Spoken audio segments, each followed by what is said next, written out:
In this video, I'm going to show you how you can fix system down error on your Equity mobile app.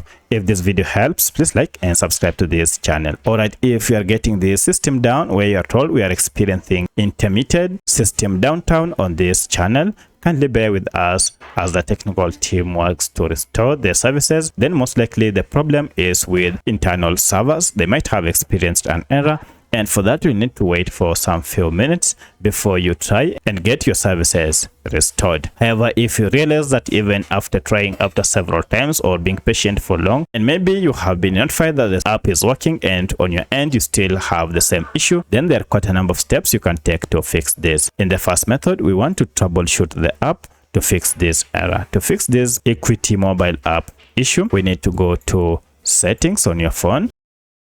And from this, look for this option called apps.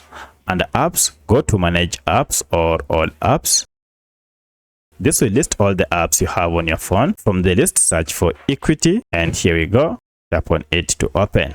First, you want to go to force stop app and then go to clear data and choose clear cache and OK, and finally clear all data. Once you have done, restart your smartphone. And now if you go to your Equity mobile app, now everything should be up and running without any issue. However, at this point, if you still have an issue with your Equity mobile app, then you need to go to Google Play Store or App Store and see if we have any updates. So just search for Equity, and if I run the search, you can see I have my app here installed, but you have an update. This might be the reason you are experiencing this. Update your app to the latest version, and this should be able to fix any issue with your Equity mobile app or installed on your phone. You will need to temporarily uninstall it and see if your problem has been fixed. So let me know which of this was able to fix your problem. If you have any other question, kindly let me know in the comment section. Otherwise, thanks for watching, and let's meet in the next video.